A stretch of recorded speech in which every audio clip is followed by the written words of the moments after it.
White blood cells or WBCs are rounded or irregular shaped cells. They can change their shape and are capable of amoeboid movement. And this enables them to squeeze out of the capillaries, and the process is known as diaperesis. There are different types of WBCs which are present, and the size ranges from 12 to 20 micrometers. The number of WBCs are very less as compared to the erythrocytes. The number varies from 5,000 to 10,000 per millimeter of the blood. The total count of the WBCs, it may increase or decrease depending on the physiological condition of an individual.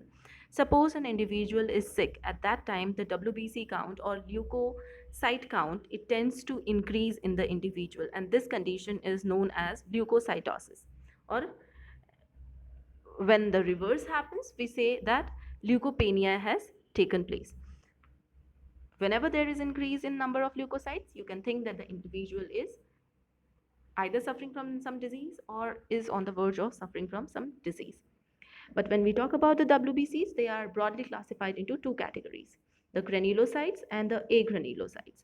This is the structure of both of them and the categorization. Granulocytes are of three types, agranulocytes are of two types. Why are they called granulocytes or agranulocyte? It all depends on their outer structure or the entire cellular structure.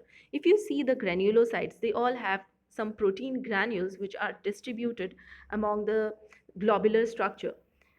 You can see the purple color structure, that is the nuclei. The nuclei can be of two lobes, five lobes, six lobes, or at times four or three lobes as well. And depending on that, we classify the granulocytes also into various categories. But as because all the granulocytes, they have presence of some protein granules within them, that's why they are all called granulocytes. Whereas the agranulocytes, they lack the presence of granules which distributed among the cytoplasm, that's why they are agranulocytes. Let's see the structure in the microscopic view.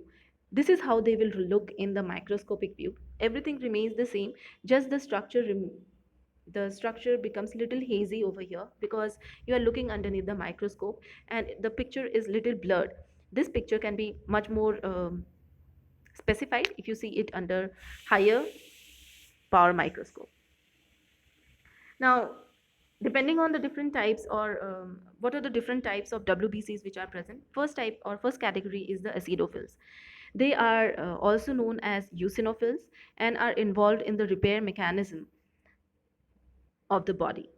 Now, acidophils are, as because they are also known as the eosinophils, they have certain behavior. They stain with acidic dyes, and that's why the name acidophils come. So they can dye with eosine, and it is a kind of dye which colors the WBC, which are acidic. They are large and have bilobe nucleus and abundant coarse granules within its cytoplasm. These granules contain hydrolytic enzymes and peroxidases which can be discharged when the phagocytosis is taking place in the organism because of any allergic reaction which takes place in any person who is suffering from maybe asthma or hay fever or any other disease. So these acidophils, they also help in blood clotting at times. Next category is of basophils. Basophils are another kind of granulocytes which stain for methylene blue. If you see the structure, they are blue colored basophils. And the reason for that is the presence of granules in the cytoplasm. They have a lobe nucleus, they are produced in the red bone marrow, and they have S-shaped nucleus with coarse granules. Again, these granules, they tend to release histamine whenever there is a allergic, not allergic reaction, I should say fever. Whenever there is fever or swelling, at that time basophils, they are released. And they are released generally when healing purpose is or healing is taking place. So These basophils, their count increases when an individual is suffering from severe disease. At that time, you will see the increase in case of basophil number. Neutrophils, they are phagocytes, and the way amoebic movement takes place, or amoeba eat the, you know, antigens. Similarly, here also we can see the activity of neutrophils. They can be both acidic. They stain equally well for both basic as well as acidic dyes. They have multiple lobes present within the nucleus, and the nucleus also has presence of lysosomic activity. They are attracted towards the bacteria or like microbes when they enter the body. The function is as such that they can look up to the bacteria and engulf it. So the process is known as engulfment of the bacteria. Sometimes cellular lysozymes, or you all are aware about the lysozyme, they are capable, once the phagocytosis has taken place, now the entire neutrophil needs to kill the organism or the microbe. So for that purpose, hydrolytic enzymes are secreted and the cell along with the microbe is dead. These are the first line of defense which are secreted as soon as there is any attack from microbe or virus taking place in our body. Lymphocytes play a very significant role, and they are very large in size with rounded nucleus and very scanty cytoplasm. They are non-motile and uh, non-phagocytic in nature. They secrete antibodies at times, and because of the release of these antibodies, the toxins which are released by the microbes, they get neutralized. And at times, because of the presence of these lymphocytes, or uh, yes, because of the presence of these lymphocytes, the grafting, suppose transplant is taking has taken place in an organism, in an individual.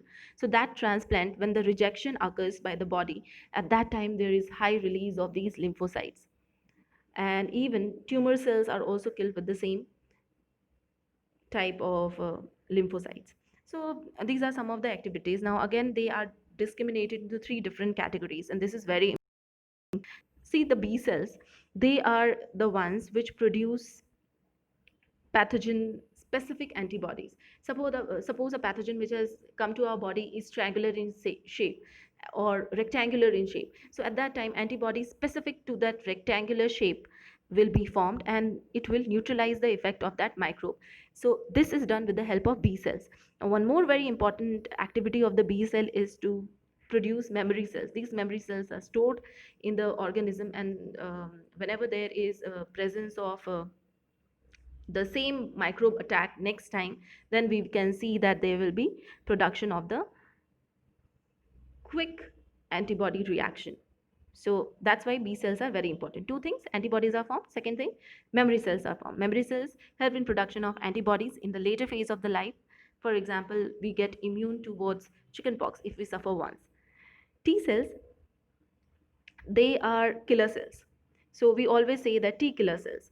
These antibody, they are used for to support the vaccines, and they are also equally helpful in forming the memory cells. Antibodies produced against antigen of a microbe. That pathogen specific antigen is memorized inside the T cells, and as a reaction, neutrophil attack takes place and killing of the pathogen occurs during this T cell specification. If you see the natural killer cells, they are phagocytic in nature. They will kill the organism after eating it and digest it. Mast cells and macrophages. Mast cells, they dilate the blood vessels and induces inflammation through release of histamines and heparin. This used to happen when basophils used to be released in our body, or extensive number of basophils are released when there is an allergic reaction. At that time, mast cells are released. You can see the structure of mast cells. Macrophages, they are phagocytic in nature, and they are also immune cells which kill the pathogens. Natural killer cells, they kill the tumor cells or the virus infected cells. You can see the structure. Dendritic cells, they are antigen present, they are present on the antigen surface and help in providing immunity to the organism. And you can see how the dendritic cell is eating that orange color one antibody, and this is how it acts. An organism has to suffer through the disease, and then only there will be formation of adaptive immunity. Monocytes, we have discussed about them. They are kind of WBCs, and they are secreted as first line of defense. You can see the structure and how what is the function. Inflammation reaction is seen when monocyte activity is very large. Neutrophils are also first response or first defense mechanisms. They kill the viruses or pathogens just by engulfing them. Basophil is released uh, when inflammation takes place. We have already discussed about it. And eosinophils, they are released when the toxins are released in our body. So with the help, eosinophils help in killing the bacterium and parasite by releasing some toxins or increasing the temperature of the body. So this is how the killing or complete removal of the outside antigen take place in our body. Monocytes, what are those? They are second line of defense, and what is the function?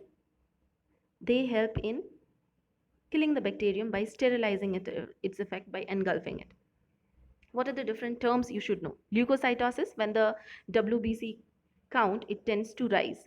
Neutrophil level, when it rises, it is called neutrophilia, and when it declines, it is known as neutropenia. Lymphocytosis is the increase in number of lymphocyte, whereas the decrease is known as lymphocytopenia. Monocyte, neutrophils, and lymphocytes are all part of innate immunity. It means they are present in our body since we are born, and they act as cellular barriers. So whenever a pathogen is in trying to enter our cell, at that time they will protect our body against the pathogen. Thrombocytes, they are the platelets, and what is the function? They, at first the lifespan, it is 8 to 9 days, and what is the function? Blood clotting is the most important function of the platelets. They are also useful in maintenance of homeostasis in our body. And other than that, these platelets, they stop bleeding, which is the most important part. Anytime anyone asks about thrombocytes, they help in clotting blood. Thrombocytopenia is a condition when the bone marrow is incapable of forming the thrombocytes, and as a result blood clotting is not taking place in an individual properly. So this is all about the thrombocytes. Here the lifespan is given: neutrophil 7 hours, eosinophil 8 to 12 days, basophils 8 few hours to few days, monocyte 3 days, B lymphocyte or they, if we distinguish them in memory cells, then they can live for various years, whereas other than that they can form antibodies, and the antibodies will be active only for a small period of time. What about the T lymphocytes? They are the memory cells, and they can live for years. The functions are also written, but we have already discussed about their functions.